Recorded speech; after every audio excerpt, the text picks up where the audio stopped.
जय श्री कृष्णा। आज मैं आप सभी को एक गणगौर की कथा सुनाती हूँ। एक समय की बात है, शंकर व गौरा पार्वती भ्रमण करने के लिए निकले।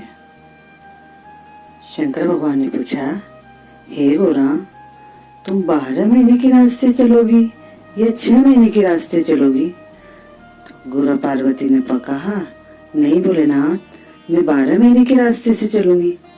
शंकर भगवान ने कहा, ठीक है, तुम संसार के दुखों को देखकर हट तो नहीं करोगी? पार्वती जी मान गई।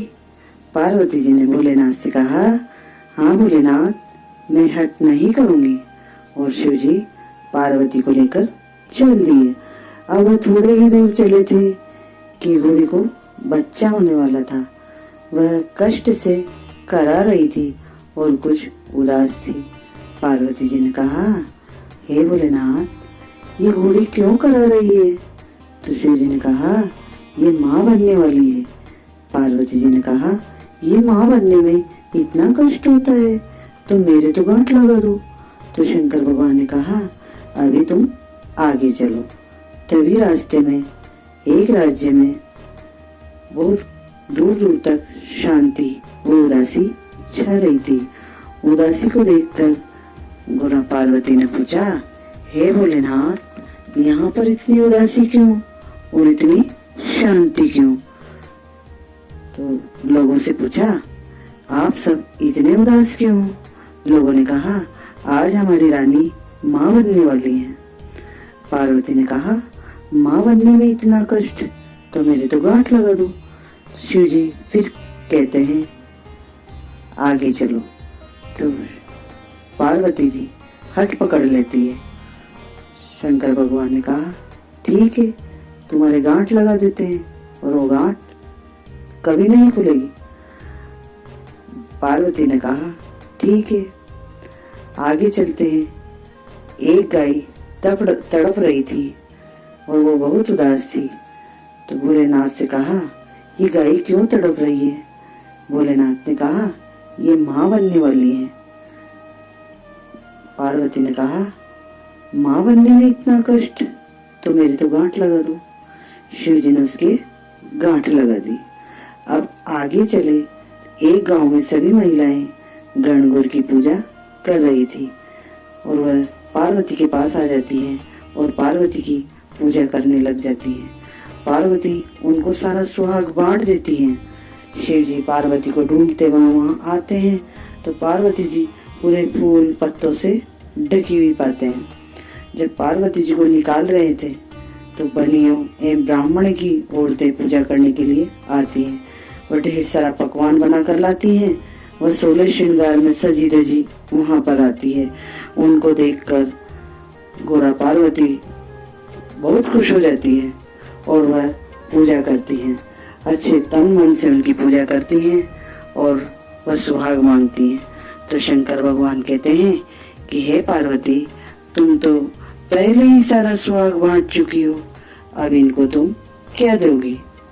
पार्वती माथे में से सिंदूर निकालकर कोरे कलश से जल की छींटे देकर, कोरी हाथ की मेहंदी निकालकर, वह आंखों में से काजल निकालकर उनके कलश में खोल के उनके छींटे लगा देती है और वो बहुत खुश होती है।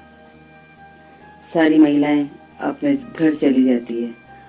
आगे भोलेनाथ व पार्वती उनके पियर जाती हैं तो उनका वहाँ पर बहुत स्वागत होता है और अनेक प्रकार के भोजन पकवान बनते हैं। शिव जी सारा पकवान व भोजन कर लेते हैं। तब पार्वती जी रसोई घर में जाती हैं तो उसे कुछ नहीं मिलता है और वह बची कुची बथुआ की साग अपनी थाली में लेकर भोलेनाथ को भोग लगाकर खा लेती है। जब शंकर भगवान कक्ष में सोने जाते हैं तो पार्वती भी उनके साथ चली जाती है और सोती है। भोलेनाथ ने पूछा, तुमने भोजन कर लिया?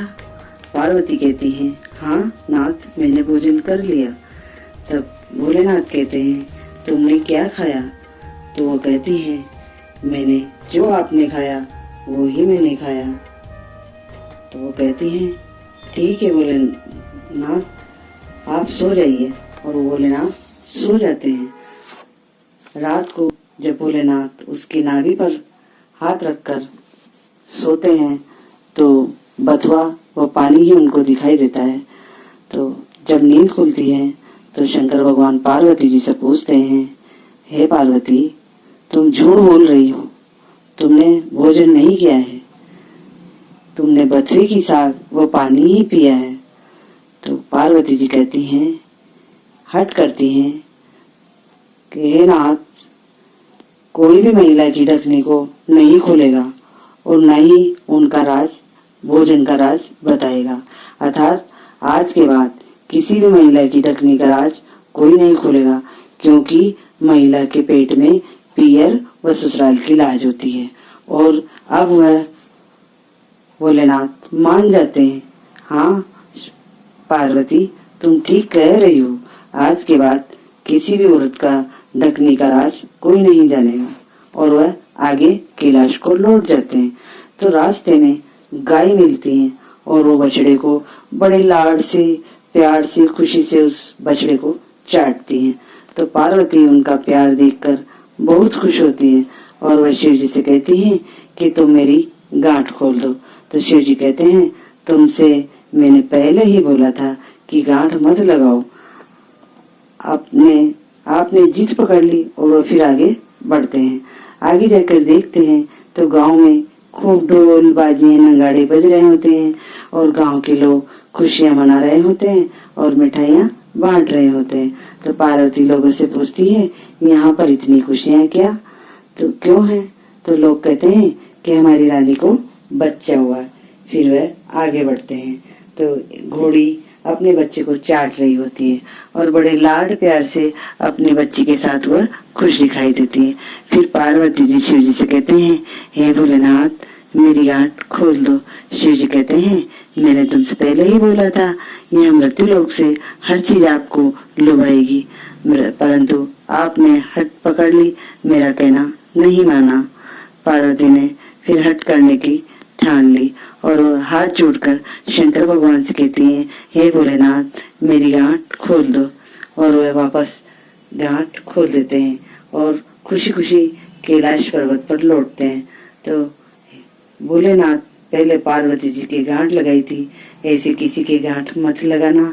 हे भोलेनाथ, सबके घर बार खुशी, बच्चे, पति खुश रहे, हर घर में खुशियां रहे।